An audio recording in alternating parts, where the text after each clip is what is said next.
મુખ્ય આત્મદૃષ્ટિ પરત્વે છે. સ્વાભાવિક ઉત્કર્ષ અર્થે એ વાક્ય છે. સમાગમના યોગે સ્પષ્ટ અર્થ સમજાવવા યોગ્ય છે. તેમજ બીજા પ્રશ્નોના સમાધાન માટે હાલ પ્રવૃત્તિ બહુ અલ્પ વર્તે છે. સત્સમાગમના યોગમાં સહજમાં સમાધાન થવા યોગ્ય છે. જે પત્રાંક 258માં આપણને મુકાયો છે તે બિના નયન પાવે નહીં, બિના નયન કી બાત, સેવે સદગુરુ કે ચરણ સો પાવે સાક્ષાત, એ પરમ કૃપાળુદેવ રચિત પદ. અને એ પદની આ પ્રથમ પંક્તિ એમણે ટાઇટલમાં બ્લોક લેટર્સમાં કૃપાળુદેવે મૂકી છે. અને એના ઉપરથી સમજાવ્યું છે કે એક સ્વાભાવિક આત્મા આબાદી પામે, ઉન્નતિ પામે, ઉત્કર્ષ થાય, પ્રગતિ થાય, એટલે કે ચડતા પરિણામરીએ ઉત્તરોત્તર વધતી દશા થાય. એટલા માટે આ વાક્ય લખ્યું છે. એનો હેતુ મુખ્યત્વે આત્મદૃષ્ટિ કરાવવા માટે છે, પોતાના પ્રત્યે દૃષ્ટિ કરાવવા માટે નથી, એમ કહેવાનો આશય છે. એ ગુરુ વિના જ્ઞાનની એ જ કહેવું છે. પરંતુ સમ્યક દર્શનરૂપી નયન વિના આત્મવસ્તુની પ્રાપ્તિ થઈ શકતી નથી, કે આત્મવસ્તુની વાત પામે નહીં. એટલે કે બાત બને નહીં. કઈ બાત બને નહીં, કઈ વાત બને નહીં, કઈ વાત પતે નહીં કે પામે નહીં? તો કે આત્મા એક વસ્તુ છે, દ્રવ્ય છે. અને આત્મદ્રવ્ય કે આત્મવસ્તુનું સ્વરૂપ સમજાતું નથી, ઓળખી શકાતું નથી. એ સમ્યક દર્શન વિના જીવ છે તે અંધ છે.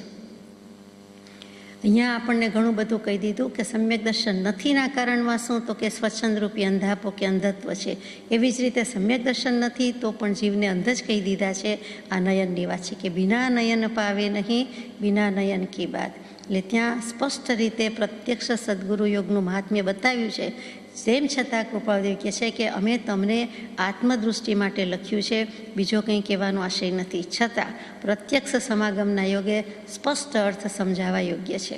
એટલે કે ત્યાં તમને ખરેખર સમજાઈ જશે કે પ્રત્યક્ષ યોગ શું, પ્રત્યક્ષ સ્વરૂપ શું, અને જે કાંઈ છે તે ઉપયોગની બલિયારી છે, એ અસંગતા શું છે, સમ્યક દૃષ્ટિની દશા શું છે, એ સ્પષ્ટ સમજાઈ જશે. તેમજ બીજા પ્રશ્નોના સમાધાન માટે હાલ બહુ પ્રવૃત્તિ અલ્પ વર્તે છે. એટલે કે તમે જે બીજા પ્રશ્ન લખ્યા છે એના સમાધાન માટે અત્યારે વૃત્તિ એમાં જતી નથી, પ્રવૃત્તિ નથી. પણ સત્સમાગમનો યોગ જ્યારે સાંભળશે ત્યારે સહજમાં, એટલે કે સ્વાભાવિક રીતે વગર સમજાવીએ પણ સ્વરૂપ સ્થિતિ થઈ જશે. અગર તો સમજાઈ જશે તે સમાધાન થવા યોગ્ય છે. સમાધાન એટલે સમજણ પણ થાય, એટલે કે બધી શંકાનું સમાધાન થઈ જાય, બધું સમજાઈ જાય, શંકા નિર્મૂળ થઈ જાય. તે તો કે પાંચે ઉત્તરથી થયું સમાધાન સર્વાંગ. ત્યાં કંઈ વાદ વિવાદ નહોતો આપણે, પરંતુ જે કંઈ રહી સહી શંકા આશંકા હોય, કુશંકા હોય, તો એ બધી નીકળી જાય છે. અને ભગવાન મને 5 પદની શ્રદ્ધા અદ્ભુત થઈ ગઈ, દૃઢ થઈ ગઈ, એમ આપણું કહેવાનું આશય છે. કૃપાળુદેવે જ રચ્યું છે અને આપણે ગાવાનું છે અને ભાવવાનું છે.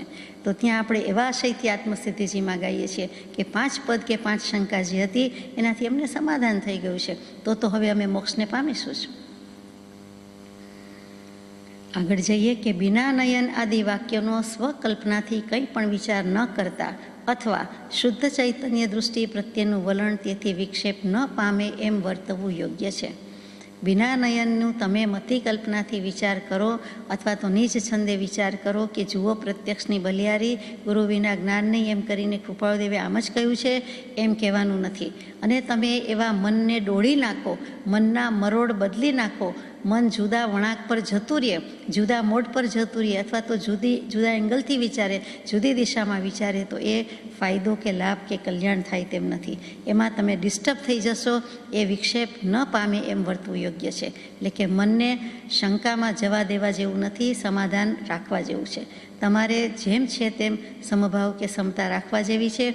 જેમ છે તેમ વસ્તુનું સ્વરૂપ સમજવાનું છે. એ બાબત કંઈ પણ આડાઅવડા કલ્પના વિચાર કરવાના નથી. પ્રત્યક્ષ સમાગમના યોગે સૂજે સમજાય એ એમના મતિ કલ્પનાથી વિચારશો તો પામશો નહીં. એટલે ચોખ્ખી ના પાડી દીધી કે પ્રત્યક્ષ સમાગમે સહેજે સમજાઈ જશે તો અત્યારે બીજા કોઈ વિચારમાં, કલ્પનામાં, દલીલમાં જવું નહીં. શુદ્ધ આત્મદૃષ્ટિ કે ચૈતન્ય દૃષ્ટિ, એના પ્રત્યેનું વલણ એટલે જ મનનું વર્તન, જે કંઈ વર્તન કરે છે તે. એટલે મન માકડું છે તો મનના મરોડ જેને કહીએ, તે કાંઈ મારી મચડીને તમે વિક્ષેપમાં જતા નહીં, વિક્ષિપ્ત દશામાં જતા નહીં. યોગ સાધનામાં એક વિક્ષિપ્ત દશા આવે છે તો તમે એનાથી ડિસ્ટર્બ થતા નહીં, બોદર થતા નહીં. ટૂંકમાં વિચાર કે વિકલ્પ કે કલ્પના કરવાની ના પાડી દીધી છે. કાર્તિકેયનું પ્રેક્ષા અથવા બીજું સત્શાસ્ત્ર થોડા વખતમાં ઘણું કરીને પ્રાપ્ત થશે. પદ્મનંદી પંચવિંશતિની વાત પણ ચાલી રહી છે, અહીંયા કાર્તિકેય અનુપ્રેક્ષાની વાત પણ ચાલી રહી છે. અથવા બીજું સત્શાસ્ત્ર કદાચ એ સાંભળી ન શક્યું તો હું બીજું સત્શાસ્ત્ર મોકલીશ કે થોડા વખતમાં પ્રાપ્ત થશે. એટલે કે આવી ગયું હોય પણ તો પણ તમને મોકલવામાં આવશે. સુખલાલભાઈની વાત છે. દુષ્મકાળ છે, આયુષ્ય અલ્પ છે, સત્સમાગમ દુર્લભ છે, મહાત્માઓના પ્રત્યક્ષ વાક્ય, ચરણ યોગ અને આજ્ઞાનો યોગ કઠણ છે, જેથી બળવાન અપ્રમત્ત પ્રયત્ન કર્તવ્ય છે. કાર્તિકેય અનુપ્રેક્ષાની શું કામ ભલામણ કરી? તો કે વૈરાગ્ય લાવવું. આટલો વૈરાગ્ય તો છે સુખલાલભાઈને, તો પણ કૃપાળુદેવ કહે છે કે કાર્તિકેય અનુપ્રેક્ષામાં વૈરાગ્યની 12 ભાવના છે, બીજું કાંઈ સિંચન પોષણ નથી. પણ એ 12 ભાવના એવી સ્પષ્ટ રીતે લખી છે, માત્ર દૃષ્ટાંત નથી, પણ નવે તત્વ અને જીવજીનો વિવેક થઈ જાય એવી રીતે મુકાયું છે. એટલે 12 ભાવના નામ છે, જેમ 9 તત્વ નામ હોય છે તેમ 12 ભાવના શીર્ષક છે, ઇન્ડેક્સ છે, પરંતુ એક એક ભાવનામાં ભારોભાર તત્વ મૂકી દીધું છે તે કાર્તિકેય સ્વામી. તો કે કાર્તિકેયનો પ્રેક્ષાથી તમારા ભાવ વૈરાગ્યના ઉપશમના છે એ તો દૃઢીભૂત થશે જ, સાથે સાથે તત્વની મીમાંસા પણ જોરદાર થશે. અને એ નહીં મળે તો પદ્મનંદી પંચવિંશતિ હોય અભિપ્રેત એવું લાગે છે તે બીજું કોઈક સત્શાસ્ત્ર થોડા વખતમાં પ્રાપ્ત થશે. આ વૈરાગ્ય લાવવા માટે અને તત્વ સમજવા માટે બંને કહેવા માટેની વાત છે. પ્રત્યક્ષ સમાગમની તો બલિયારી ઓર છે, તો પણ કૃપાળુદેવ સ્વીકારે છે, કહે છે કે દુષ્મકાળ છે, તમારા માટે પણ દુષ્મકાળ છે, તો અમારા માટે પણ દુષ્મકાળ છે, એમ પણ કૃપાળુદેવ કહી દે છે. આયુષ્ય અલ્પ છે, સુખલાલભાઈનું પણ અલ્પ નીવડ્યું, કૃપાળુદેવનું પણ અલ્પ થયું. એમણે તો સ્વાભાવિક સામાન્યપણે લખ્યું હોય કે બધા કંઈ 100 વર્ષના થતા નથી, અને એ વખતે તો એવું દીર્ઘાયુષ્ય હતું જ નહીં. મોટા ભાગનાના 60-70 થાય એટલે લગભગ જીવન પૂરું થયું એમ જ માનતા હતા, એ પણ આપણે જાણીએ છીએ. હવે જે વધારે બધા આપણને 80+, 90+ દેખાય છે, હોય છે, એ જુદી વાત છે. તો બધા એવા દીર્ઘાયુષ્ય લઈને આવ્યા છે એમ માનવાનું, પણ ત્યારે તો આયુષ્ય અલ્પ હતું જ. એ પહેલાંના બહુ પહેલાંના સમયમાં જાણે કે લગભગ 100 વર્ષનું આયુષ્ય હોય અને 4 આશ્રમના ભાગ પડી જતા હતા. હવે એવું થઈ શકે તેમ નથી. તો બધાનું આયુષ્ય અલ્પ છે એવું નથી, બધાનું દીર્ઘ છે એવું નથી. કેટલાક ટાઈમે ટાણે અવસરના પણ જતા રહે છે, બિલકુલ યુવાવસ્થામાં પણ જતા રહે છે, એટલે એમ પણ નહીં કહી શકાય. તો દુષ્મકાળ પણ છે, આયુષ્ય પણ થોડું છે, અને સત્સમાગમ દુર્લભ છે. આપણું દીર્ઘ આયુષ્ય હોય કે નહીં, પરંતુ જેટલા વર્ષ ગયા એટલા તો લગભગ જવાના નથી. તો એમ કરીને પણ કૃપાળુદેવ કહે છે કે બધાનું આયુષ્ય હવે અલ્પ જ રહ્યું છે હાથમાં. તો અને એમાં પાછું સત્સમાગમ તો દુર્લભ જ છે. ચોથા આરામાં પણ જે સત્સંગ દુર્લભ હતો એ આજે પણ દુર્લભ હોય, એમાં નવાઈ નથી. એટલે તમને કે કોઈને મહાત્માઓના એટલે કે સત્પુરુષોના પ્રત્યક્ષ વાક્યનું એમના મુખેથી જ સાંભળવાનું કે કહેવાનું મળે, પ્રેરણા મળે એવા પ્રત્યક્ષ વાક્યનો યોગ કઠણ છે. એમના ચરણ એટલે એમના સાનિધ્યમાં રહેવાનું, એમના પગ પાસે રહેવાનું એટલે કે એમની નજીક રહેવાનું, નિકટવર્તી થવાનું, સામીપ્ય સાધવાનું, એ રીતે પણ અત્યારે કઠણ જ છે. અને સૌથી વધારે કઠણ આજ્ઞાનો યોગ કઠણ છે. બધું મળે પણ જો આજ્ઞા ન કરે અને આપણે આજ્ઞા ઉઠાવીએ નહીં, પરમ પ્રેમે ઉઠાવીએ નહીં, એ પણ બને, એટલે એ યોગ કઠણ જ છે. પહેલું તો મહાત્મા જેવા નથી, સંતપણું જ દુર્લભ છે, ગઈકાલે આવ્યું તેમ. અને એક સંતને બીજા સંત મળવા દુર્લભ છે.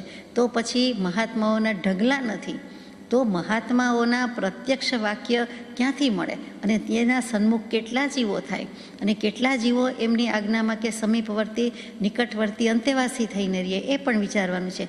અને કેટલા જીવ એની આજ્ઞા ઉઠાવી શકે? તો કે આજ્ઞાનો યોગ પણ કઠણ છે. અને આપણી યોગ્યતા કે અધિકારીપણું ન હોય, પાત્રતા ઓછી હોય, તો આપણને સત્પુરુષો કેટલીક આજ્ઞા કે કોઈ આજ્ઞા કરતા પણ નથી. એ પણ એટલી જ સાચી વાત છે. એટલે ત્રણેયનો મેળ પડવો બહુ અઘરો છે, જેથી આવા કાળમાં છીએ તો ખરા, પરંતુ બળવાન અપ્રમત્ત પ્રયત્ન કર્તવ્ય છે. તમારે કે મારે એમ કૃપાળુદેવને કહી દેવું છે કે શું કામ પ્રમાદ કરવો જોઈએ. કૃપાળુદેવ તો ન જ કરતા હોય, સવાલ જ નથી, પરંતુ પોતે તમે કે આપ એમ નથી લખતા. જાણે કે સહિયારો પ્રયાસ હોય એમ બધાએ આ કરવા યોગ્ય છે. બળવાન પ્રયાસ કરવા જેવો છે, બળિયો કરવા જેવો છે. અને કેવો? તો કે સઘન ને સબળ, અપ્રમત્ત, પ્રમાદનો અંશ પણ ન હોય તેમ. એટલે કે આત્મ સ્વરૂપનું વિસ્મરણ એક ક્ષણ માટે પણ ન હોવો, તેનું નામ અપ્રમાદ. આપણે ઘણીવાર કહીએ છીએ શું ઊંઘવું નહીં, શું થોડોક પણ આરામ કરવો નહીં, શું થોડીક પણ આહાર વિહારની ક્રિયા કરવી નહીં. તો ભગવાન કે કરો ને, ક્યાં ના છે, જેટલી કરવી હોય એટલી કરો, પરંતુ અલ્પ કરો અને સ્વલ્પ કરો. અને સાથે સાથે વધારે કે પરમાત્માને કે આત્માને ભૂલ્યા વિના કરો. એટલે કે શુદ્ધાત્માનું સ્મરણ હોય. જો શુદ્ધાત્મા યાદ જ હોય તો આપણે આ બધું પ્રવર્તન કરતા હોવા છતાં ન કરવા જેવું થાય છે. નહીં તો કરી શકતા જ નથી. જો ભગવાન યાદ હોય, પરમેશજી યાદ હોય, પછી બધા કહે કે હવે તમારે જેટલો પ્રેમ સંસારમાં કરવો હોય તેટલો કરો, પરંતુ પરમ પ્રેમ તો પરમ ઇષ્ટ એવા પંચપદ છે, પંચગુરુ છે, એના ઉપર કરો, સહજ સ્વરૂપ ઉપર કરો. તો સહજ સ્વરૂપ ઉપર કે શુદ્ધાત્મ સ્વરૂપ ઉપર પ્રીતિ પ્રેમ રાખીએ તો આપણી પાસે બીજે પ્રેમ કરવાનો કાંઈ રહેતું જ નથી, સવાલ જ નથી, ખાલી જ થઈ જઈએ છીએ. એટલે આપણી પાસે સ્કોપ જ નથી, અવકાશ જ નથી. એટલે ભગવાન કહે છે કે બીજેથી તોડી દીધું હોય અથવા અહીંથી જોડી દીધું હોય તો પછી બીજેથી તો એ તૂટી જ જવાનો છે. એટલે એ જ વસ્તુ અહીંયા આવી પર પ્રેમ પ્રવાહ બઢે પ્રભુ છે કે અહીંયા અપ્રમત્ત પ્રયત્ન એટલે ક્ષણ માત્ર પણ આત્મ સ્વરૂપને ભૂલવો નહીં. ગૌતમ સ્વામીને પણ મહાવીર સ્વામી જો એમ કહેતા હોય કે સમય માત્રનો પ્રમાદ કર્તવ્ય નથી, એ જ વસ્તુ કૃપાળદેવ આપણને કહે એમાં નવાઈ નથી. એમ કે ગૌતમ પ્રભુને કયો પ્રમાદ હતો તો સ્વરૂપનું વિસ્મરણ થતું હતું, મહાવીર સ્વામી પ્રત્યેનો પ્રશસ્ત રાગ હતો, એ તો વ્યવહારિક દૃષ્ટિએ કહીએ છીએ. પરંતુ પ્રમાદ કરવાની તો ના જ કહી, એક ક્ષણ માત્રની પણ ના કહી છે. માટે આપણને પણ પ્રમાદની ના છે. મને તો સમજાતું જ નથી આપણને તો કે શું ધારીને, એટલે કે ચાઈને શું આપણે ધારી બેઠા છીએ, માની બેઠા છીએ કે આપણે આટલો પ્રમાદ કરીએ છીએ. શું છે આપણામાં એવું, અથવા આપણને શું થઈ ગયું છે કે આપણે પ્રમાદ છોડી શકતા નથી અથવા તો પ્રમાદ ઓછો કરી શકતા નથી. વિચારવા જેવું છે. તમારી સમીપવર્તા મુમુક્ષુઓને યથા વિનય પ્રાપ્ત થાય શાંતિ. કૃપાળદેવને તો શાંતિ જ છે, કંઈ પ્રમાદ નથી, અત્યારે સમાધાન જ છે. દશા જ કંઈક ઉચ્ચ છે, ઘણી ઉચ્ચ છે, છેવટની દશા છે. પણ તમારી આજુબાજુ જે કોઈ વર્તા હોય મુમુક્ષુઓ, એટલે વિરમગામ અને ભરૂચ, અત્યારે માનો કે સુખલાલભાઈ વિરમગામ છે તો ત્યાં પણ કોઈક નાથીબેનને પણ એમનો સત્સંગ થતો હતો સાણંદ પાસે, અને વનમાળીભાઈ અને સુખલાલભાઈ, એ 3-4 જણાને સત્સંગ થતો હતો. એમાં એક ઉગરીબેન છે, એવી રીતે નાથીબેન છે. અહીંયા ઉગરીબેનની વાત નથી, માત્ર યાદ કર્યા છે. એવી રીતે એ નાથીબેનને પણ કૃપાળદેવની એ જમાનામાં સોલિડ પ્રતીતિ આવી ગઈ છે. એમણે કોઈક પત્ર પણ લખ્યા છે, અને એ પત્રના જવાબ રૂપે પણ આપણને એમ થાય કે કૃપાળદેવે કેવા જીવને ક્યાંથી લીધેલા છે, વિચારણીય થઈ જાય છે. એ નાથીભાઈને ગમે ત્યાંથી પ્રતીતિ આવી ગઈ તો એને વિરમગામવાળા સુખલાલભાઈનો સત્સંગ પણ સાંપડી ગયો છે. અને કૃપાળદેવે આજ્ઞા પણ કરી છે કે તમને જ્યારે અનુકૂળ હોય ત્યારે નજીક રહેતા હોય તો ત્યાં સત્સમાગમ કરવા જવામાં વાંધો નથી. એ પણ કૃપાળદેવની આજ્ઞા સિવાય નથી કરતા. એ પણ કેટલી સૂઝબૂઝ છે. નહીં તો કહી દે કે મને સગવડ્યું છે, મને નજીક પડે છે, માટે હું જઉં છું ને જવાની છું ને જવાનો વિચાર થાય છે, એમાં ખોટું શું છે એમ નહીં. કૃપાળદેવે માન્ય કર્યું, સર્ટિફાઈ કર્યું કે તમે જશો તો વાંધો નથી, અને સુખલાલભાઈ પાસે બેસશો કરશો અથવા એ કાંઈ સત્સંગ કરાવશે તો પણ વાંધો નથી. એવું બંને પક્ષેથી લાગતું હોય ત્યારે કૃપાળદેવે આજ્ઞા કરી છે, એ પણ વિચારણીય છે. એટલે એ બધા મુમુક્ષુઓને પણ યથા વિનય પ્રાપ્ત થાય. ઓમ શાંતિ. એટલે છેલ્લે આ પત્ર પૂરો થઈ જાય છે. આગળ જઈએ છીએ. પત્રાંક 884 કોને લખ્યો તે ખબર નથી, આના જ સમર્થનમાં લાગે છે. તિથિ પણ નથી એટલે તારીખ પણ નથી, સ્વાભાવિક છે. આ દુષ્મ કાળમાં સત્સમાગમ અને સત્સંગપણું અતિ દુર્લભ છે. પહેલો તો આ દુષ્મકાળ જ ક્યાં લાગે છે, વાંચીએ ત્યારે આપણે કહીએ, થોડુંક અનિચ્છનીય બને ત્યારે લાગે, બાકી દુષ્મકાળ જેવું લાગતું જ નથી. અનંતકાળમાં કેટલા બધા સુખમય આરામાં જન્મ્યા, શું સાતાશીલ્યું વર્તન રાખ્યું હશે, તો પણ ભૂલી ગયા છીએ એટલે જાણે કાંઈ અસર જ થતી નથી. જો યાદ હોય તો આપણને થોડીક અસર થાય એમ લાગે, પરંતુ યાદ હોય તો પાછો વૈરાગ્ય ન હોય તો એ રાગ દ્વેષ વધારી મૂકે, એ પણ એટલું જ સાચું છે. એટલે આ દુષ્મકાળ એવો છે, એમાં સત્સમાગમ તો દુર્લભ છે જ, અને સત્સંગપણું પણ અતિ દુર્લભ છે. સત્સમાગમ અને સત્સંગમાં શું ફરક હોય તો કે સત્સમાગમ એટલે આપણે મોટા ભાગે સત્પુરુષનો સત્સમાગમ કહીએ છીએ, અને સત્સંગ એટલે સત્પુરુષથી ઓછી દશા હોય, સામાન્યપણે મુમુક્ષુ જીવો, આત્માર્થી જીવો બેસતા હોય તો ત્યાં સત્સંગ કહીએ છીએ. પણ જ્યારે સત્પુરુષ સાથેનો સંગ છે ત્યારે તેને સત્સમાગમ શબ્દ બોલાય છે. એ સત્સંગથી વિશેષ બળવાનપણું બતાવે છે, વિશેષ દશા બતાવે છે, અને એ જ જ્યારે વર્ધમાન થતું જાય છે ત્યારે તેને પરમ સત્સંગ કહેવાય છે. બાકી ગમે તેને પરમ સત્સંગ કહેવાય નહીં. આપણને ભાવ આવ્યો, ભક્તિ આવી એટલે આપણે પરમ સત્સંગ કહીએ તો એ ચાલે બાલે નહીં. જેમ સંત કહી દઈએ છીએ, બધાને સદગુરુ કહી દઈએ છીએ, એમ જ જો આપણે પરમ સત્સંગ કહીએ તો ચાલે નહીં. કૃપાળદેવે અહીંયા પરમ સત્સંગની વ્યાખ્યા પણ મૂકી છે કે જો અત્યારે સત્સમાગમ અને સત્સંગ પણ અતિ દુર્લભ છે તો પરમ સત્સંગ અને પરમ અસંગપણાનો યોગ ક્યાંથી છાજે, ક્યાંથી બાજે કહીએ, અહીંયા તો કૃપાળદેવ કહે ક્યાંથી છાજે. વિચારવા જેવી વાત છે. ભલે સમાગમ બહુ ઉપકારી છે, પરંતુ હંમેશા સમાગમ કરનારે, સત્સંગી કરનારે એટલે આપણે જ્ઞાની જાણે છે એમ રાખવું કે જેથી તત્વ કેવલી ગમ્ય કે ખરું કૃપાળુદેવ જાણે. ખરું તો પ્રભુશ્રીજી સાથે વાત ગઈ, ખરું તો બ્રહ્મચારીજી લઈ ગયા, પણ આપણને એમાં જે કંઈ સમજ પડતી હોય અથવા તો જે વિચારણા સ્ફૂર્તિ હોય તે બાળ ભાવે કે અજ્ઞાન ભાવે કે ભોળા ભાવે કરીએ છીએ, નિર્દોષતાથી નિખાલસતાથી કરવી છે. બાકી ખરું તો ભગવાન જાણે કહીએ છીએ તેમ જ્ઞાની પુરુષ જાણે. મધ્યસ્થ રહેવામાં જે લાભ કલ્યાણ છે તે એક પક્ષમાં ઢળી જવામાં નથી, છતાં જેની પ્રતીતિ છે એના ગુણલા ગાવામાં કોઈ પાછી પાની કરવા જેવું નથી. કૃપાળુદેવ તે કૃપાળુદેવ એ તો લખી રહ્યા છે, વિદ્યમાનતા છે, બધા વચ્ચે જીવાનું છે, એ જમાનામાં છે, માટે લખ્યું છે કે મધ્યસ્થ રહેવું, એટલે કે બીજા પક્ષમાં કે એમાં પડી જવું નહીં, પક્ષાપક્ષીમાં જવું નહીં. પણ મને સમજાયું નથી કે સમજાતું નથી, કેમ કે મારી યોગ્યતા નથી, પરંતુ જ્ઞાનીના જ્ઞાનમાં તો બધું સ્પષ્ટ છે. ને જે સમજાશે તે સત્પુરુષના યોગે સહેજે સમજાશે, કોઈને પૂછવા જવું નહીં પડે, અને સત્પુરુષને પણ પૂછવું નહીં પડે. એ એમની મેળે જ એ સ્વાધ્યાયમાં, સત્સંગમાં, વાંચનમાં, એમના યોગમાં, એમની આજ્ઞામાં એ વસ્તુ સમજાઈ જશે. કદાચ કંઈ નહીં બોલે તો પણ આપણને સમજાઈ જશે, જો આપણી યોગ્યતા હશે તો. ઉત્તમ યોગ મળ્યો હોય તો લાભ લઈ લેવો જોઈએ, અને એવો યોગ ન હોય ત્યારે ભાવના કરવી જોઈએ કે અપૂર્વ એવો યોગ ક્યારે સાંપડશે, ક્યારે આવશે.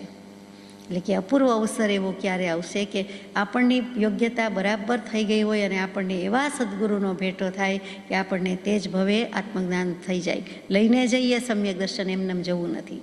સત્પુરુષના વચનામૃત, મુદ્રા અને સત્સમાગમ તો હંમેશ દુર્લભ છે. એ ન હોય તો એવી વૃત્તિવાળા જીવોએ, એટલે કે એ છૂટવાની ભાવનાવાળા, સરખી વૃત્તિવાળા જીવોએ ભેગા થઈને પણ સત્સંગ કરવો જોઈએ, સત્સંગના મહાત્મ્યની વાત કરવી જોઈએ. તો એક સરખી વૃત્તિવાળા કે નિષ્ઠાવાળા જીવ હોય, શ્રદ્ધાવાળા જીવ હોય, અને એ જ્યારે વાતો કરે કે સત્સંગ કરે છે, તો એ સત્સંગ હોવા છતાં, કંપની હોવા છતાં, ગ્રુપ હોવા છતાં પણ એમાં અસંગપણું છે. જો રાગદ્વેષ રહિતપણે કરતા હોય, જો નિરપક્ષ થઈને કરતા હોય, માત્ર આત્મા પામવાના ભાવથી જ કરતા હોય, આત્માર્થના લક્ષ્ય જ કરતા હોય, તો એ સંઘમાં હોવા છતાં પણ એને અસંગપણું છે. અને જ્યારે મહાપુરુષનો યોગ અને અસંગપણું બંને ભેગા થાય ત્યારે તેને પરમ સત્સંગ કયો જાય છે. એટલે કે સામે સત્પુરુષ પણ હોવા જોઈએ, અને જે કાંઈ થતું હોય તેમાં બિલકુલ અસંગપણું હોય તો જે કામનું છે, તો જે પરમ સત્સંગ છે. નહીં તો સામાન્ય સત્સંગ છે પણ પરમ સત્સંગ નથી. મોટે ભાગે જીવો એવા નિસ્પૃહી હોતા નથી. એવા સદગુરુ કે સત્પુરુષ પણ નિસ્પૃહ મળવા મુશ્કેલ છે, અરે દુર્લભ જ છે. એટલે નિર્લોભી સદગુરુ વિના કવણ ઉતારે પાર, બૃહદ આલોચનામાં આપણે ગાઈએ છીએ તે જ વસ્તુ છે કે કૃપાળુદેવ જેવો નિર્દોષ અથવા તો નિસ્પૃહ અથવા નિરીહ પુરુષ, કોઈ જેની ઈચ્છા જ નથી, કંઈ રાગદ્વેષ જ નથી, એવા પુરુષ કે એવા સદગુરુ મળવા જ દુર્લભ છે. એટલે જો તે છે તો પરમ સત્સંગ હતો, પણ નહીં તો પરમ સત્સંગ નથી. સરખી વૃત્તિવાળા જીવોનો સંગ છે તે સત્સંગ છે. ક્યાંક અધિક સત્સંગ હોય, ક્યાંક વિશેષ સત્સંગ હોય, ત્યાં ખાસ પ્રકારનો સત્સંગ હોય, એમ આપણે વિશેષણથી નવાજીએ. પરંતુ પરમ સત્સંગ તો જેનો હોય તેને જ કહેવાય. બંને સમકક્ષ હોય, માનો કે કૃપાળુદેવ અને પછી પ્રભુશ્રીજીને સ્વરૂપની પ્રાપ્તિ અને પછીનો સંગ છે, તો એ ચોક્કસ પરમ સત્સંગ છે. પરમ સત્સંગ કેવું, એના કરતાં જ્ઞાનવંત જ્ઞાની શું મળતા, તન મન વચને સાચારે, ધન્ય તે મુનિવરારે, જે ચાલે સમભાવે.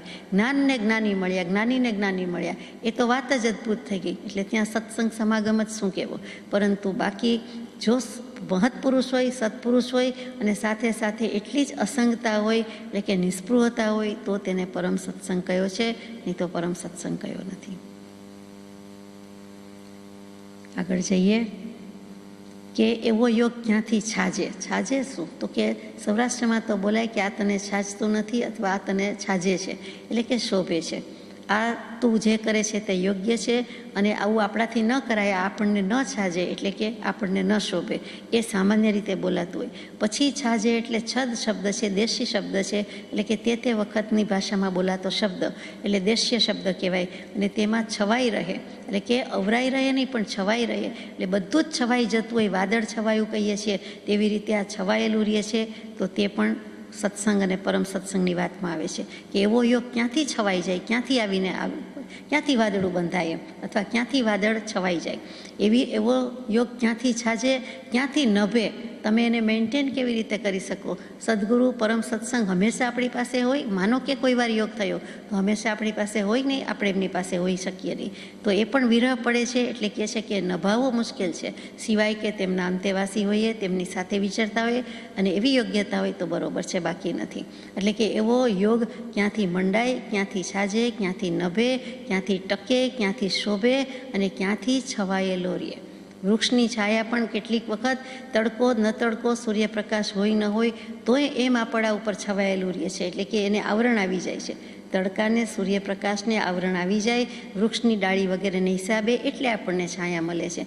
બાકી વૃક્ષ આપણને કેવી રીતે છાંયો આપે છે? તો એવી જ રીતે અહીંયા પણ એ છવાયેલું ક્યારે રહે? તો કે એવા સત્પુરુષનો યોગ હોય, આપણી યોગ્યતા હોય, સમુચિતતા હોય અને બંનેનો મેળ પડે તો થાય.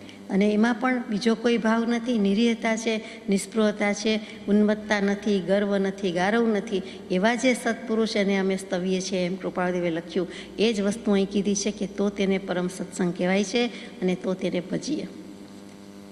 એ પત્ર કોને લખાયો છે ખબર નથી, અનુસંધાન તો આવું જ કંઈક લાગે, પણ આપણાથી કહી શકાય નહીં. ત્યાર પછી પત્રાંક 885, મુંબઈ, શ્રાવણ સુદ ત્રીજ, વિક્રમ સંવત 1955, તારીખ 9/8/1899. લીંબડી નિવાસી મુમુક્ષુ શ્રી મનસુખભાઈ દેવશીભાઈ પર લખાયેલો પત્ર છે. ઓમ.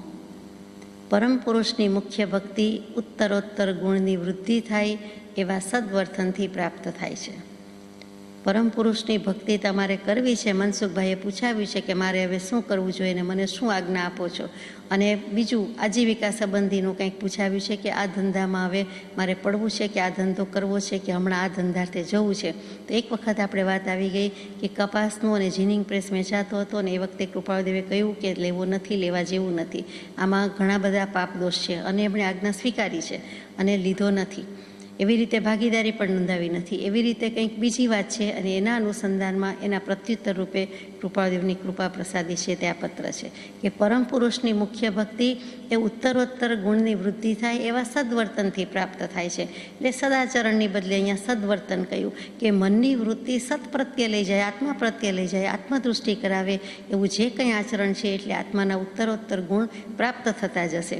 પણ એ બધું ક્યારે થાય? તો કે પરમ પુરુષની મુખ્ય ભક્તિ કરવા જશો તો. એટલે કે જો તમારી પ્રગતિ કરશો, આત્મદૃષ્ટિ કરશો, આત્મા પ્રત્યે જશો, સત પ્રાપ્ત કરવાની ખેવના રાખશો, ચીવટ રાખશો, સદવર્તનપૂર્વક વર્તન કરશો, એટલે કે શુદ્ધ રીતે ન્યાય નીતિપૂર્વક દ્રવ્ય ઉપાર્જન કરશો, તો પછી તમે પરમ પુરુષની ભક્તિ કરી કહેવાય કે રહ્યા કહેવાય.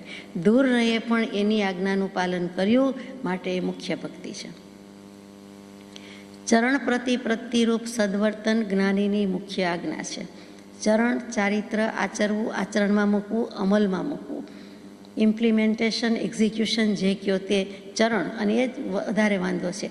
આપણે બધું માનીએ પણ કરવાની વાત આવે છે ત્યારે કરી શકતા નથી, એટલે ચરણ સેવા આરાધી શકતા નથી. તો ચરણ, ચારિત્ર, આચરણ, પ્રતિપત્તિ એટલે ઉપાસના, એની પ્રાપ્તિ, એના સામું જવું જોઈએ, એની નજીક જવું જોઈએ કે હે જીવ, મારે હવે આટલું આચરણ કરવું છે અને આચરણ જે રીતે થતું હોય તે રીતે કરવું જોઈએ. સત્પુરુષના ચરણ સમીપે બેસવું એટલે એમની પ્રત્યક્ષ રીતે સ્થૂળ દૃષ્ટિએ એમની નિકટ જવું, એ તો સ્થૂળ અર્થ છે. હકીકતમાં એમની સમીપ ક્યારે જ ગયા કહેવાય કે એમનું કીધેલું આચરવું, કહ્યું માનવું તો છે.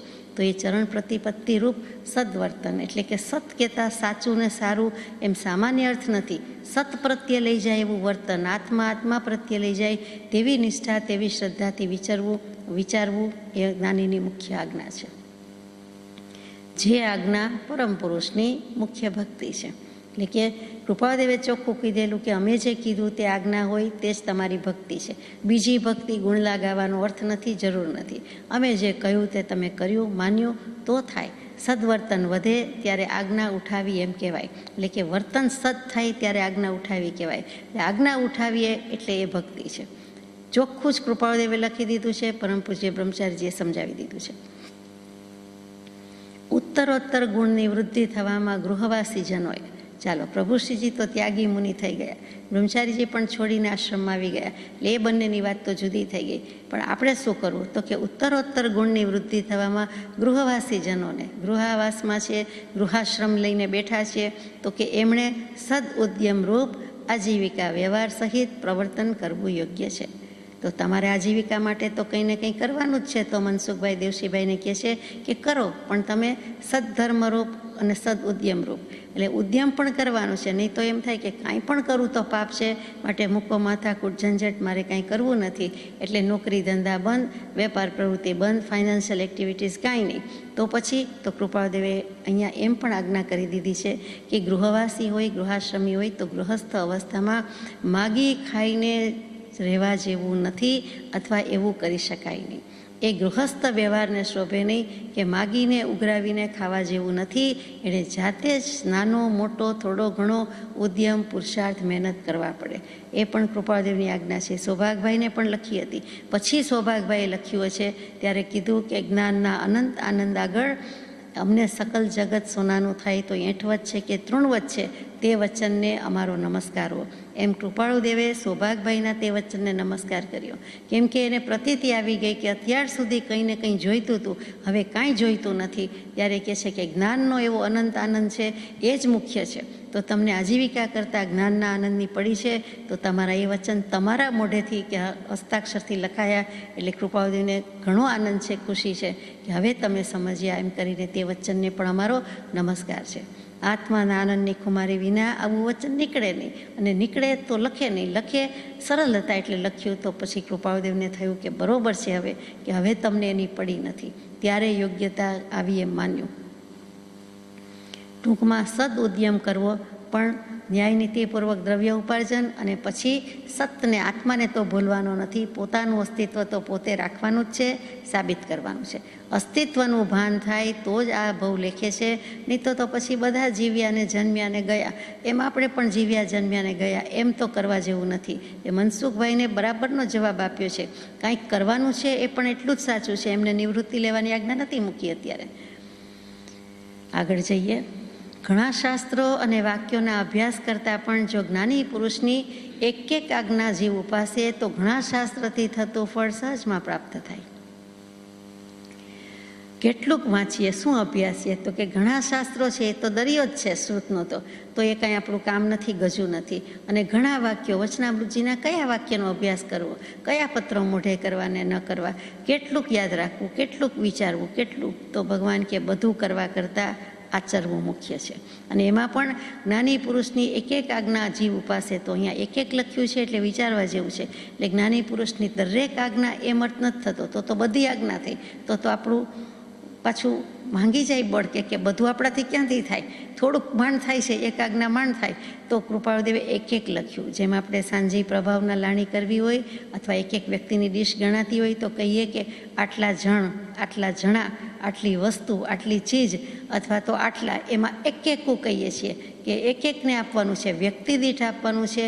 એટલે પર પર્સન છે. બધી ભાષા બદલાઈ ગઈ એટલે આપણને હવે ભાવ નથી સમજાતો, પણ એક એકું એને કહેવાય. એક એક અથવા એક એકું અથવા એક એકી વસ્તુ આપવાની છે, અથવા તો એક એકું પડીકું આપવાનું છે, અથવા તો એક એક પેકેજ આપવાનું છે. એમ જે એક એક છે એટલે એક જ કેવું છે કે જ્ઞાની પુરુષની એકમાત્ર, એટલે કે એક જ આજ્ઞા જીવ ઉપાસે તો ઘણા શાસ્ત્રથી થતું ફળ સહજમાં પ્રાપ્ત થાય. તો આપણને તો એમાં જ રસ છે. ઘણા શાસ્ત્રો ક્યારે વાંચીએ, ક્યારે વિચારીએ, ક્યારે અભ્યાસ કરી રહીએ, ક્યારે મુખપાઠ થાય. એના કરતાં કૃપાળુદેવે કાંઈ આજ્ઞા કીધી છે તો એ આજ્ઞામાં રહેવું જ સફળ છે ને. એ જ સહેલું પડે ને આપણને. દેખીતી રીતે એ જ સહેલું છે, પણ એટલું સહેલું હોતું નથી. જ્ઞાની પુરુષ મળવા, એની આજ્ઞા મળવી અને એ યોગ પ્રાપ્ત કરીને પાળવો એ કઠણ છે, અને એ લગભગ બની શકતું નથી.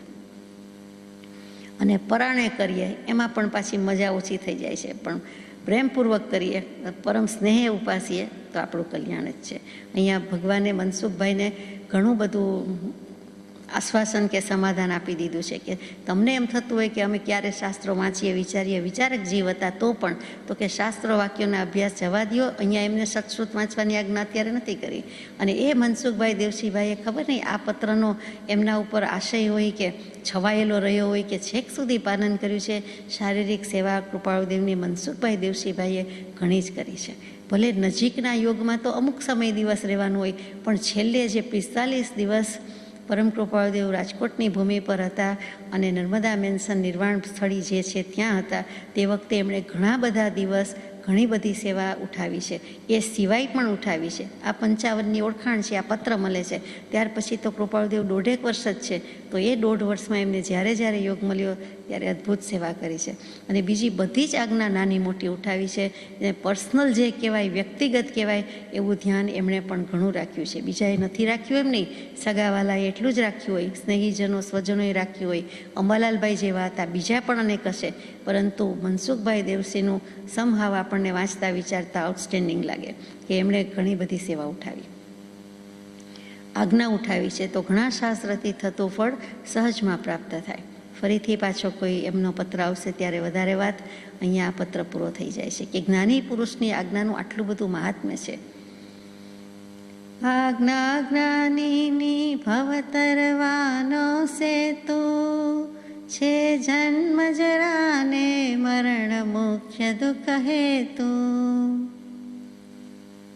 તે કેવી રીતે પ્રાપ્ત થાય? તો કે સત્પુરુષના યોગે પ્રાપ્ત થાય. અને તે ન મળે તો એ વિપરીત જ વર્તે. ઊંધાઈથી, આડાઈથી, અવળચંડાઈથી ચાલતો હોય એમ જ ચાલે.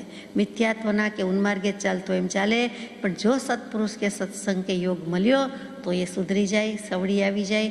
જેટલું પાછળ ગયો તો એ પીછેહટ હતી એ બધું આગળ ગાડી જાય. અહીંયા પત્ર પૂરો થઈ જાય છે. પત્રાંક 886. મોહમયી ક્ષેત્ર, શ્રાવણ સુદ 7મ, વિક્રમ સંવત 1955, તારીખ 13/8/1899. પૂજ્ય શ્રી અંબાલાલભાઈ લાલચંદભાઈ કૃપાળદેવના ગણધર તુલ્ય તેમને લખાયેલો પત્ર છે. ઓમ. શ્રી પદ્મનંદી શાસ્ત્રની એક પ્રત કોઈ સારા સાથ યોગે વસો ક્ષેત્રે મુનિશ્રીને સંપ્રાપ્ત થાય એમ કરશો. પ્રભુશ્રીજી વસો ક્ષેત્રે બિરાજમાન છે, પધારી ગયા છે. એટલે નડિયાદ, પીજ, વસો હવે વસોમાં છે. તો પદ્મનંદી શાસ્ત્ર એટલે પદ્મનંદી પંચવિંશતિ, જે શાસ્ત્રની આપણે ગઈકાલે વાત કરી તે પદ્મનંદી મુનિએ રચેલું. અને એમાં વૈરાગ્ય ઉપશમની વાત તો ઘણી જ છે.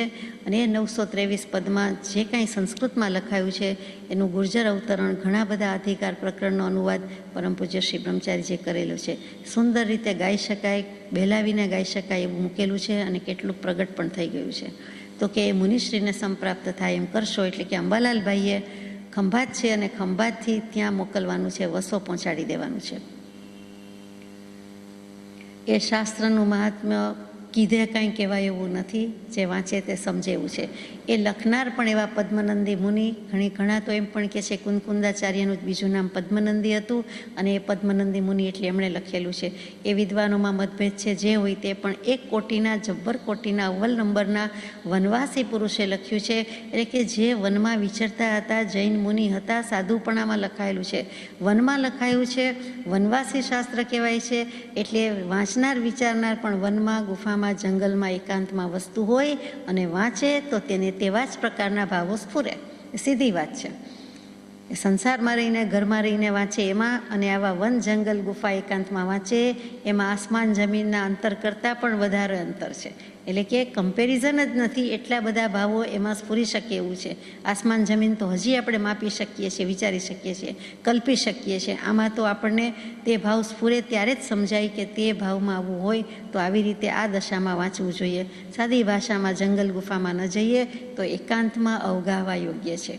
એટલે કે જ્યારે એકાંત હોય, બીજી કોઈ વાત, બીજો કોઈ વિચાર, બીજો કોઈ વિકલ્પ ન હોય, ત્યારે વાંચવાથી જે લાભ થાય તે લાભ બીજા બધા સંયોગ વચ્ચે વિચારીએ, વાંચીએ તો લાભ થતો નથી. લાભ જ થતો નથી. વધુ લાભ તો પછી છે એમ કહીએ તોય ખોટું નહીં.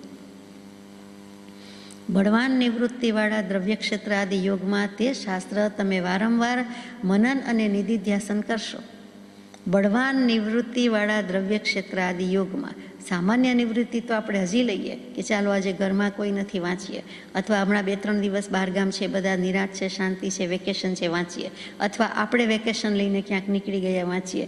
અહીંયા તો દ્રવ્યથી અને ક્ષેત્રથી પોતાને પણ નિવૃત્તિ હોવી જોઈએ, મનથી નિવૃત્તિ હોવી જોઈએ, અને ક્ષેત્રથી એરિયા વાઇઝ પણ નિવૃત્તિ હોવી જોઈએ, સ્થળમાં પણ નિવૃત્તિ. અને વારંવાર મનન નિધિધ્યાસન. 2-3 દિવસમાં શું વાંચીએ, અઠવાડિયાના વેકેશનમાં શું વાંચીએ, થોડીક કલાકમાં શું વાંચીએ, તેમ છતાંય કટકું બટકું પણ વાંચ્યું હોય તો એ વારંવાર મનન નિધિધ્યાસન કરવા જેવું છે. અને પ્રવૃત્તિવાળા દ્રવ્યક્ષેત્ર આદિમાં તે શાસ્ત્ર વાંચવું યોગ્ય નથી. કૃપાળદેવે લખ્યું છે. એ પ્રવૃત્તિવાળા ધમધમાટમાં થોડુંક કટકું બટકું કરવા જેવું નથી, એમાં નહીં, અત્યારે નહીં. પછી કોઈ દિવસ વાંચવાનો વારો જ ના આવે એવું પણ કરવા જેવું નથી. અર્થાત તરત જ નિવૃત્તિ લઈને વાંચવા મંડી પડવા જેવું છે, એમ અર્થ થયો. સુખલાલભાઈને આજ્ઞા હતી, અંબાલાલભાઈને હતી, આપણને નથી. આપણને 7 વાર છે, અનેક વાર છે. આપણે તો વધારે જરૂર છે. તો વાંચતી વખતે બીજી વાતો ન કરવી, વાંચ્યા પહેલાં પણ બીજા બધા વિભાવથી છૂટી જવું, નિમિત્તથી છૂટી જવું, વાંચ્યા પછી પણ બીજી વાત ન કરવી. તો વાંચતી વખતે તો કરવાની હોય જ નહીં, સવાલ જ નથી. ત્યારે તો વાંચવામાં ઉપયોગ છે. એટલે કે વાંચ્યા પહેલાં, વાંચતી વખતે અને વાંચ્યા પછી તો શ્રવણ મનન નિધિધ્યાસન થાય. આ તો સ્વાભાવિક રીતે બેસી ગયા અને ગંભીરતા વિના મોક્ષની વાત વાંચી ગયા કે વિચારી ગયા કે બોલી ગયા તો તેમ તો થાય નહીં. 3 યોગની અલ્પ પ્રવૃત્તિ. 3 યોગ કયા છે? મન વચન કાયાના લઈને બેઠા છીએ, દેહધારી છીએ એટલે, અને એનાથી એની પાસેથી જ કામ લેવાનું છે. તો એ મન વચન કાયાની પણ અલ્પ પ્રવૃત્તિ, એટલે કે જેટલું બધી પ્રવૃત્તિ સંકોચી હોય દેહની, શરીરની, જમવાની, આહારની, વિહારની કે કોઈ પણ બાબતની કે નિદ્રાની, પ્રમાદની, તો એ બધું જ સંકોચી લીધી હોય એટલે આપણને આપણી મેળે જ વધારે રિટાયરમેન્ટ મળે, નિવૃત્તિ મળે, સમય મળે. બધાનો સમય ભેગો થઈને જાય ક્યાં? તો કે આપણે જ આપણો સમય કાઢવાનો છે. તો એ પ્રવૃત્તિ, અને તે પણ સમ્યક પ્રવૃત્તિ હોય ત્યારે. પછી ઠીક માંદા પડ્યા કે ઊંઘ આવે છે એટલે વાંચીએ કે સાંભળીએ જેથી ઊંઘ આવી જાય. તો ઊંઘ આવવા માટે આ ઔષધ વાપરવાનું છે? આ દવા કંઈ ઊંઘ લાવવા માટેની છે કે ચાલો કંઈક વાંચવું એટલે મને આંખ ભારે થઈને ઊંઘ આવે? એ તો હરગીઝ કરવા જેવું નથી. ઊંઘ નથી જ લાવવાની અને વાંચવાનું છે. ઊંઘ નથી આવતી ત્યારે વાંચવું, એમ ઊંઘ લાવવાની પણ નથી, ઊંઘ ઉડાડવા માટે વાંચવાનું છે. એવી રીતે આ વિચારવા જેવું છે કે સમ્યક પ્રવૃત્તિ હોય ત્યારે. માંદા પડ્યાને 4 પાઈને ખાટલે ચાલો હવે વાંચીએ, બીજું કાંઈ કરવાનું નથી, અથવા હવે સૂવાનું છે, હવે ઊંઘી જવાનું છે, આરામ કરવાનો છે માટે વાંચીએ, એમ નથી. આરામ કરવો નથી માટે વાંચવું, ઊંઘી જવું નથી માટે વાંચવાનું. સમ્યક પ્રવૃત્તિ હોય એ પણ કંઈક શુભ હોય. મન વચન કાયા, મન પણ કંઈક ઠેકાણે હોય, સ્વસ્થ હોય. ઘણી બધી વસ્તુ મનમાં હોય, ઓક્યુપાઈડ માઇન્ડ હોય, ત્યારે વાંચવાનો ફાયદો શું છે? નિવૃત્તિ હોય તો કે મનથી પણ આપણે ફ્રી હોવા જોઈએ, અથવા મનને પણ ફ્રી કરવાનું છે. એની મેળે થતું નથી, આપણે રાખવાનું છે, કરવાનું છે. તો મનથી, વચનથી, બોલ કર્યાથી શું ફાયદો છે? અથવા તો ગંભીરતા મૂકીને શું ફાયદો છે? તો મન વચન કાયા 3 રીતે સમ્યક પ્રવૃત્તિ હોય. કેટલાકને તો કાયાની જ સ્થિરતા હોતી નથી. 5-15 મિનિટે બહાર જવું હોય, ઊભા થઈ જવું હોય કે કાંઈક ને કાંઈક નિમિત્ત કારણ બહાનું જોઈતું હોય, અથવા એવા સંયોગ હોય, તો તે વખતે આમાં કાંઈ ઉપયોગ કેન્દ્રિત થાય નહીં, ધ્યાન જામે નહીં. એટલે કે એ બધું સમ્યક હોય, કરવા જેવું હોય ત્યારે મહત્પુરુષના વચનામૃતનું મનન પરમ શ્રેયનું મૂળ દૃઢીભૂત કરે છે. ક્રમે કરીને પરમપદ સંપ્રાપ્ત કરે. આપણને અહીંયા મોક્ષ આપી દે છે કે આ શાસ્ત્ર વાંચો અને પરિણામે તો મોક્ષ જ છે. ભાવ અમૃતમાં જ આવ્યા, વિવેક થઈ જ જવાનો છે. પરમપદ એટલે મોક્ષની જ પ્રાપ્તિ છે. નિર્વાણથી ઓછું કંઈ ખપતું જ નથી. આ ભવે મોક્ષ હોય કે નહીં, કેવલ જ્ઞાન હોય કે નહીં, એની ભાંજગઢમાં પડતા નથી. ભગવાનનું વચન છે કે મરેલાને બેઠા કરે છે. અમૃત એટલે શું? મરેલાને બેઠા કરે, જીવતા કરે, સજીવન કરે. તો ભાવનિદ્રા છે, મરેલા જ છે, અને રાગદ્વેષ અજ્ઞાન છે. જીવતા જાગતા મળદા જ કીધા છે જ્ઞાની પુરુષોએ. જ્યારે કહેવાનું છે ત્યારે આપણને કંઈ સારા માણસ કીધા છે ત્યારે ભવ્ય કીધા છે, કીધું છે ત્યારે સારું કીધું છે કે પુરુષાર્થ પ્રેરે છે. પણ જ્યારે કહેવાનું છે ત્યારે ખીજાય છે ત્યારે એમ કહી દીધું છે કે જો જ્ઞાન પામ્યા નહીં, જો સમ્યક દર્શન લીધું નહીં, તો જીવતા જાગતા શબ છીએ. જ્યાં સુધી નથી લીધું ત્યાં સુધી આપણને શબ અને મળદા કહી દીધા છે. આ જ્ઞાની પુરુષ છે. એક જરાક ધક્કો મારીને કહે, કાનમાં કહે, ધીમેકથી કહે, પ્રેમથી કહે, તો આપણે સાંભળીએ એવા તો બહુ છીએ નહીં. એટલે પછી એમ કહી દઈએ કે જોરથી કહેવું પડશે. આમ ગોદડા ઓઢીને સૂતા છીએ, કર્મરૂપી ગોદડા ઓઢ્યા હોય કે અજ્ઞાનરૂપી ગોદડા, તો ડાંગ મારવી જ પડે. સેજ હલબલાવે, સેજ કહે, પ્રેમથી ઉઠાડે, દૂરથી બોલાવે તો કાંઈ જાગી જાય એવા નથી. એટલે આપણને કૃપાળદેવ જેમ પત્ર લખ્યો અંબાલાલભાઈને, એમ આપણને પણ કહે છે કે ઉઠો, જાગો, અને જ્યાં સુધી પ્રાપ્ત ન થાય ત્યાં સુધી અટકો નહીં. જે ઉપનિષદનું વચન છે તે જ કે ઉત્તિષ્ઠત, ઉઠો, જાગ્રત, જાગો, અને વરાન પ્રાપ્ય નિબોધત, જ્યાં સુધી પ્રાપ્તિ ન થાય ત્યાં સુધી અટકો નહીં. જ્યાં સુધી બોધની પ્રાપ્તિ ન થાય, જ્ઞાનની પ્રાપ્તિ ન થાય, આત્મ અનુભવ ન થાય ત્યાં સુધી તમે અટકો નહીં.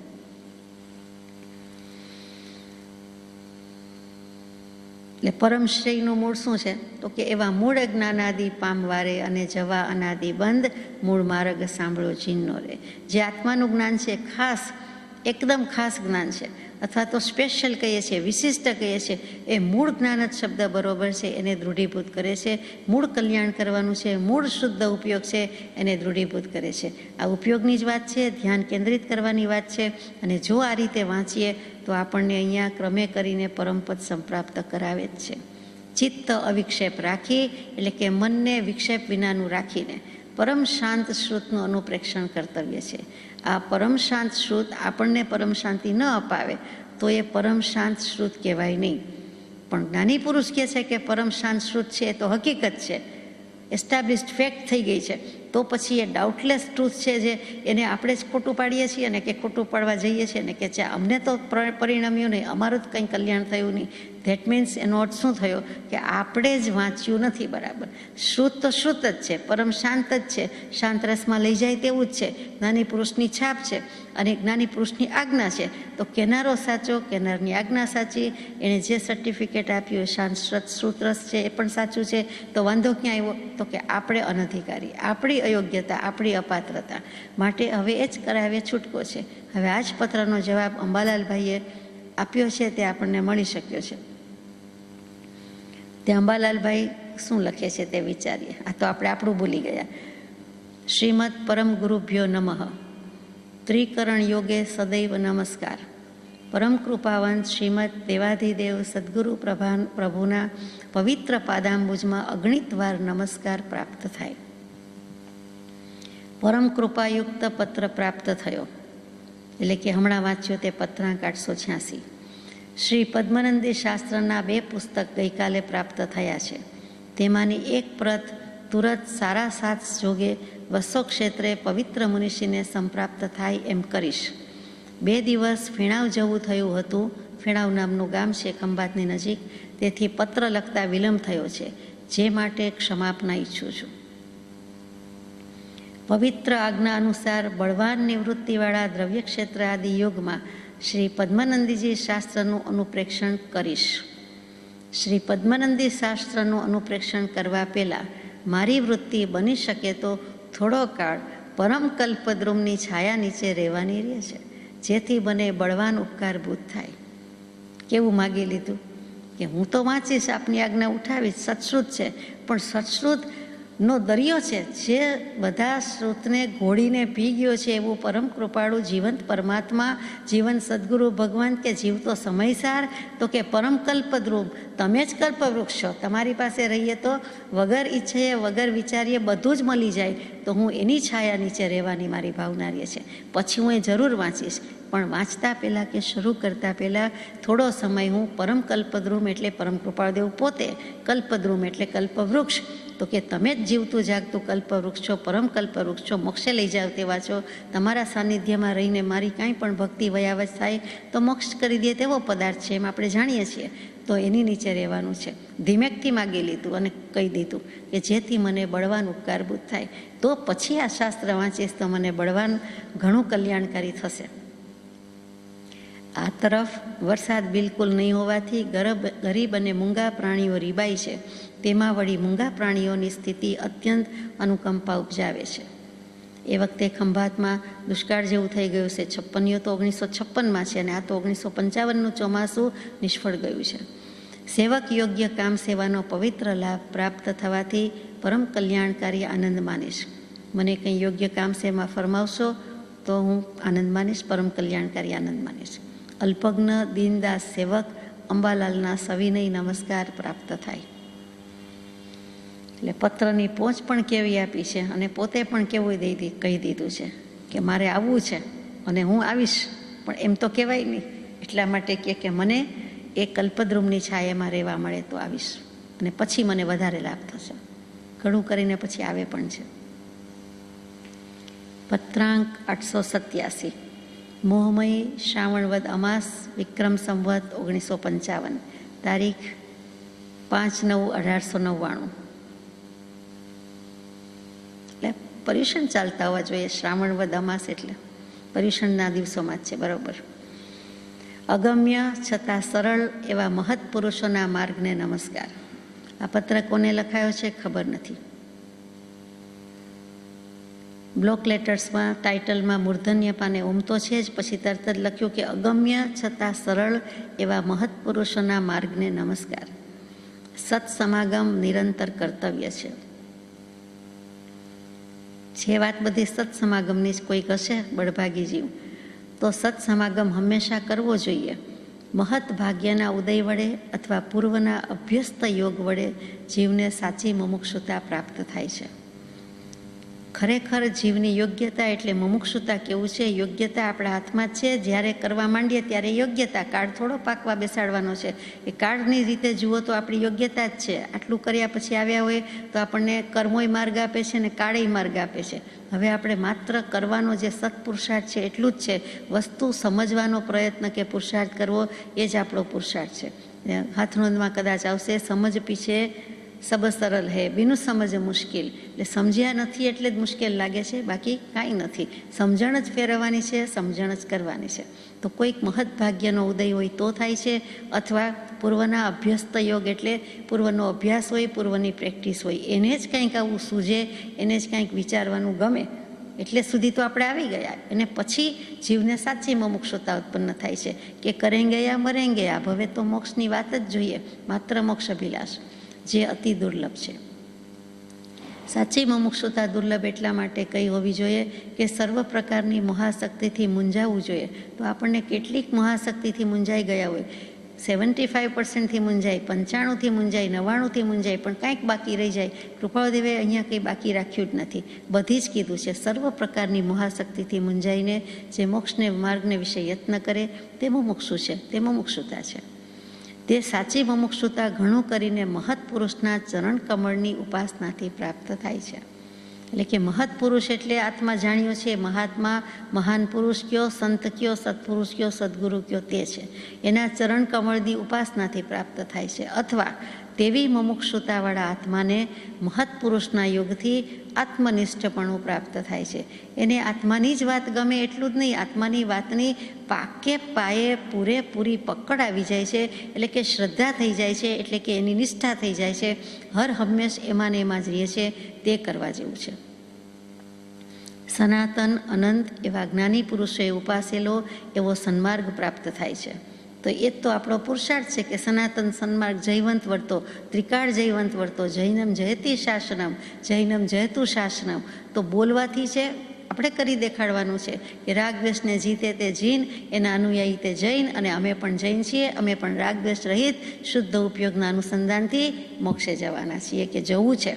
તો એ સનાતન માર્ગનું આપણે પાલન કર્યું કહેવાય, ને યોગ પ્રાપ્ત થયો કહેવાય.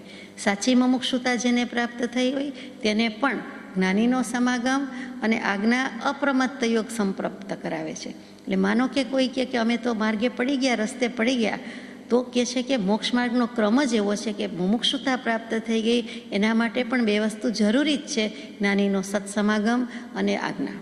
એ બંને વસ્તુ જરૂરી છે. બંને વસ્તુ મળશે, મેળવણ થશે એટલે અપ્રમત્ત યોગ સાધશે. એટલે કે પોતાનો પ્રમાદ કાઢશે, પ્રમાદને હાંકી કાઢશે. પ્રમાદ એનાથી દૂર ચાલ્યો જશે, સંસાર એની પૂંઠ આપી દેશે, ભાગી જશે. તો અપ્રમત્ત યોગ થાય છે. બે વસ્તુ છે, પેલી મુમુક્ષુતા લાવવાની છે અને પછી જ્ઞાની પુરુષનો સમાગમ. અને સમાગમ થાય એટલે એની આજ્ઞા તો આપણે પાડવાના જ છીએ, અથવા તો આજ્ઞા ઉઠાવવાના જ છીએ. મુખ્ય મોક્ષ માર્ગનો ક્રમ આ પ્રમાણે જણાય છે. કહેવાય કે કોને પત્ર લખ્યો? બધાને લખ્યો, એક એક જીવને લખ્યો છે કે મોક્ષ માર્ગનો ક્રમ આમાં મૂકી દીધો છે. મુખ્ય મોક્ષ માર્ગ એટલે ધોરી માર્ગ, અને એનો ક્રમ આ પ્રમાણે જણાય છે. વર્તમાન કાળમાં તેવા મહત્પુરુષનો યોગ અતિ દુર્લભ છે. પાછું કૃપાળદેવે એ કહી દીધું કે અતિ દુર્લભ છે, અશક્ય અલભ્ય નથી લખ્યું. ક્યાંક તો હોય, દુઃખે કરીને પ્રાપ્ત થાય, મહામુસીબતે પ્રાપ્ત થાય એવો છે, પણ છે તો ખરો. કેમ કે ઉત્તમ કાળમાં પણ તે યોગનું દુર્લભપણું હોય છે. ચોથારામાં કાંઈ એક એક જીવ મોક્ષે જતો હતો, ગમે તેટલા ઉત્કૃષ્ટ નિમિત્ત હોય. તીર્થંકર પ્રભુના સમવસ્ત્રનો એક એક જીવ શું તે જ ભવે મોક્ષે જતો રહે છે? નથી જતા. બધા જ કંઈ મોક્ષે જતા રહેતા નથી, પણ રસ્તે પડી જાય છે એ ખરું. એના કાનમાં કાંઈક પડે છે તો કાંઈક એના ચક્ર ગતિમાન થઈ જાય છે એ ખરું, પરંતુ તે તેની પાત્રતા પ્રમાણે જ પ્રગટે છે.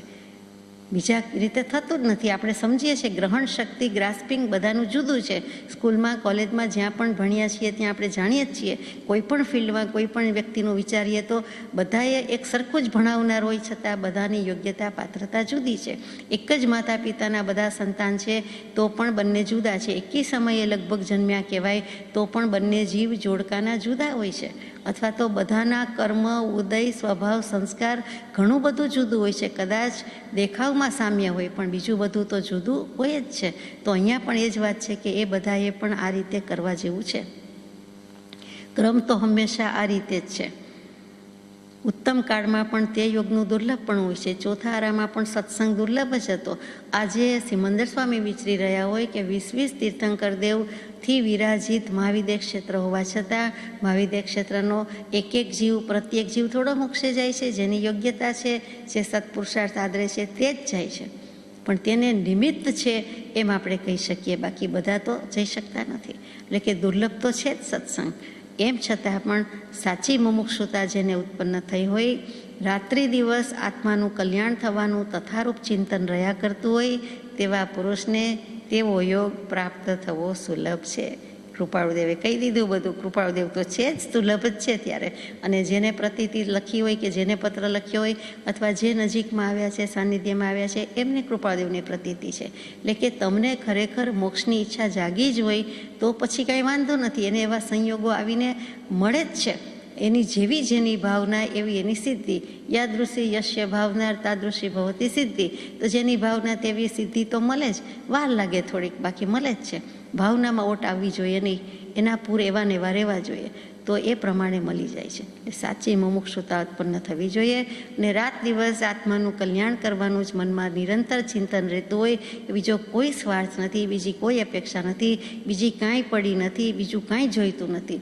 યશ, કીર્તિ, ધન, ધાન્ય કાંઈ જોઈતું નથી. પણ મારે આત્માની જ ખેવના છે, આત્માની જ પડી છે, આત્માની જ તમન્ના છે. હવે આ ભવે મોક્ષે ન જાઉં, અરે કે કલ્યાણ ન કરું તો ક્યારે કરીશ? આટલો યોગ મળ્યા પછી ક્યારે યોગ મળશે, ક્યારે યોગ મળશે, ક્યારે થશે, એમ જ કર્યા કરવાનું છે કે મંડી પડવાનું છે? તો તેવા પુરુષને તેવો યોગ પ્રાપ્ત થવો સુલભ છે. આત્માનું શાસન હાલ મનન કરવા યોગ્ય છે. ઓમ શાંતિ.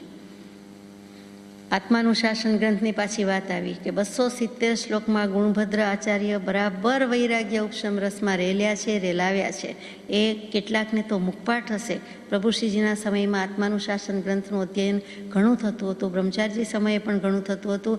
અને બંને પ્રભુશ્રીજી અને બ્રહ્મચારીજી બંનેએ તે ગ્રંથ કેટલાકને મુખપાઠ કરાવ્યો છે, કંઠસ્થ કરવાની આજ્ઞા કરેલી. એટલે કે 270 શ્લોક છે, જેમ આત્મસિદ્ધિ છે 142, એનાથી ડબલ. અને સંસ્કૃતના શ્લોક એટલે દોહરા જેવડા જ હોય અનુષ્ટુપ, અને એ મુખપાઠ કરવાની આજ્ઞા હતી. એટલે આત્માનું શાસનમાં એટલો બધો ગાયેલો છે વૈરાગ્ય ઉપશમ કે કોઈ જીવે મોઢે કરવાનું જેવું લાગ્યું હોય અને કરી દીધું હોય. જ્ઞાની પુરુષની આજ્ઞા મળી અને તે પ્રમાણે જો આચરી જાય તો સંપૂર્ણ વૈરાગી એટલે વિતરાગી જ થઈને ચાલ્યા જાય. પણ ત્યાં આપણે પરમ પ્રેમે, સ્નેહે, પરમ પુરુષાર્થથી આજ્ઞા ઉપાસી શક્યા નથી અથવા ઉપાસી શકતા નથી. માટે કલ્યાણ કરવામાં કંઈક બાકી રહી જાય છે. પરંતુ કરવા જેવો ગ્રંથ છે, હાલ મનન કરવા યોગ્ય છે. લિખિત અંગમાં શાંતિ ચાલી આવે છે, ઓમ અને કાં તો શાંતિ. એટલે કે અદ્ભુત દશા છે. પરમ પુરુષ દશા વર્ણન લખ્યું હતું. એ પરમ પુરુષ દશા જાણે પોતાની હોય તેવી રીતે આ બધું લખાયું છે. પત્રાંક 888, મુંબઈ, ભાદ્રપદ સુદ 5મ, રવિ, વિક્રમ સંવત 1955, તારીખ 10/9/1899, સંવત્સરીના દિને મોરબી નિવાસી શ્રી મનસુખલાલભાઈ કિરતચંદભાઈ મહેતાને પ્રસ્તુત પત્ર છે. બહુ નાનો છે પણ બહુ અગત્યનો છે. ઓમ.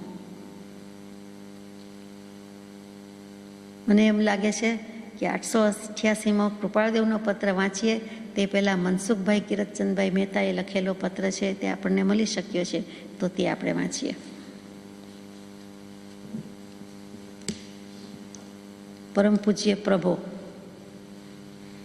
શ્રાવણ વિક્રમ સંવત 1955, તારીખ 7/8/1899 તારીખ 4/9/1899 દરમિયાન લખાયો છે.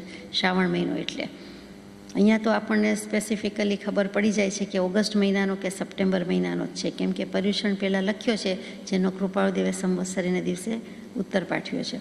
તો અહીંયા મનસુખલાલભાઈ કહે છે, પરમ પૂજ્ય પ્રભો એટલું જ, આપના વચન મનન કરવાથી અલ્પકાળનો આપનો થયેલ અમૂલ્ય સત્સમાગમ તથા તેમાં જાણેલા આપના અપ્રતિમ વિચારો ઉપર વિચાર કરવાથી, આપની ચેષ્ટાઓને તત્વતઃ હૃદયમાં ઘોળવાથી, અત્રે રહેલા મુમુક્ષુઓના સમાગમથી ને તેમના થકી સંભળાતી આપની ગુણકથાથી, હે કૃપાળુદેવ, આપની અમને દિન પ્રતિદિન અધિક પ્રતીતિ થતી જાય છે. કેટલું સુંદર લખી દીધું. આપના વચનને મનન કરવાથી અલ્પકાળનો આપનો જેટલો અમૂલ્ય સમાગમ થયો છે તેમાં આપણે આપે જે અપ્રતિમ વિચારો ઉપર અમે વિચાર કર્યો, એટલે કે ક્યાંય શાસ્ત્રમાં ન હોય તેવા અપ્રતિમ, જેની વચનની તુલના કોઈ સાથે થઈ શકે નહીં એવા અપ્રતિમ વચન, અને એના ઉપર અમે વિચાર કર્યો. વળી આપની ચેષ્ટા એટલે ઉપયોગ વગેરે તત્વતઃ હૃદયમાં ઘોળવાથી, અત્રે રહેલા મુમુક્ષુઓના સમાગમથી, અને એટલે કે મોરબીના મુમુક્ષુઓના સમાગમથી, અને તેમના થકી સંભળાતી આપની ગુણકથાથી, એટલે કે મનસુખભાઈ તો મોડા સંપર્કમાં આવ્યા, એની પહેલાં જે આવી ગયા છે એ બધાની આટલા વર્ષમાં આટલા પ્રસંગ પડ્યા હોય એ બધી જ ગુણકથા, ગુણ સંકીર્તન સાંભળતા હે કૃપાળદેવ, મને આપની અધિક પ્રતીતિ થતી જાય છે. પ્રભો, એ રૂપે અમે અમને ધન્ય ગણીએ છીએ, એ અમારો પુણ્યોદય છે, પરંતુ આપનો અનુગ્રહ પામર ઉપર સદા રહો, એ અનુગ્રહને યોગ્ય અમે થઈએ અને અમારું પરમ કલ્યાણ થાય એવો પુણ્યોદય ઝંખીએ છીએ. આપ અમને સ્થિર કરો. પ્રભો, અમારામાં સમતા ભાવ કેમ આવે?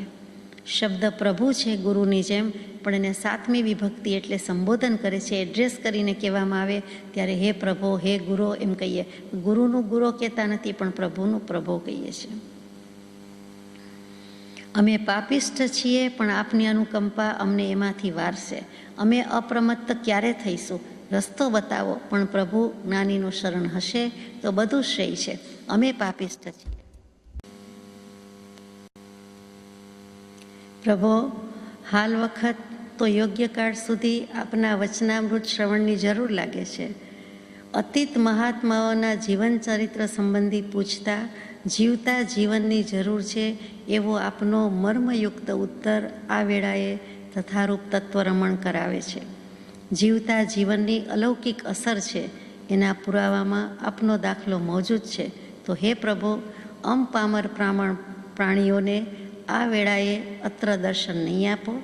અત્રે રહેલા પુણ્યશાળી મુમુક્ષોની પણ આપના અત્ર સમાગમની તીવ્ર અભિલાષા છે. પણ જો કૃપાળુદેવની અભિલાષા હોય, કૃપા હોય, તો તે અભિલાષા પાર પડે. મોરબી બોલાવે છે પણ આવી રીતે વાત કરે છે. આગે શું થશે? ઇતિ દુર્ધ્યાનાદિ સંકલ્પ વિકલ્પ હે પ્રભો અમને અજ્ઞાનતાથી રયાસ કરે છે. તે અજ્ઞાનતાથી કશું નિરાકરણ ન થતાં જ્ઞાનદીપને ઝંખે છે, તે કેમ પ્રાપ્ત થાય? આપ જેવો ભૂમિઓ હશે તો પછી ભય શું છે? કંઈક એવું અમને વચનામૃત લખો કે જેથી અમે દૃઢ થઈએ, જે અમને આગળ ચડાવે, જે અમને શિથિલ થતાં રોકે, શિથિલ હોઈએ તો સ્થિર કરે, એવા માર્મિક વચનોની જરૂર છે.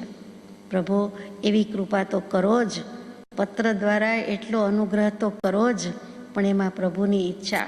અમારા કથનો અવિવેકયુક્ત હોય એ સંભવે છે, પણ આપની સમદૃષ્ટિ તો અગાધ છે. તો પ્રભો, આપની છબીની માગણી અમે કરી શકીએ? આપની દૃષ્ટિમાં યોગ્ય લાગે તો અમારા ઉપર એક કૃપા કરશો. નહીં તો અમને ખેદ નહીં થાય, કેમ કે અમે પાત્ર નથી એમ ધારશું અને પાત્ર થવા આપનું અવલંબન લઈશું. આપની કૃપાથી અમારું કલ્યાણ થાવો. લિખિતંગ આપનો ચરણ સેવક મનસુખ કિરતચંદ મહેતાના સવિનય સાષ્ટાંગ નમસ્કાર. બધાઓને અવધારશો, બીજા બધાઓના પણ અવધારશો, એટલે કે નમસ્કાર સ્વીકારશો. અહીંયા પત્ર પૂરો થઈ જાય છે. પ્રત્યુત્તરમાં છે કૃપાદેવ કહે છે કે જે વચનોની આકાંક્ષા છે તે ઘણું કરીને થોડા વખતમાં પ્રાપ્ત થશે. ઇન્દ્રિય નિગ્રહના અભ્યાસપૂર્વક સત્શ્રુત અને સત્સમાગમ નિરંતર ઉપાસવા યોગ્ય છે.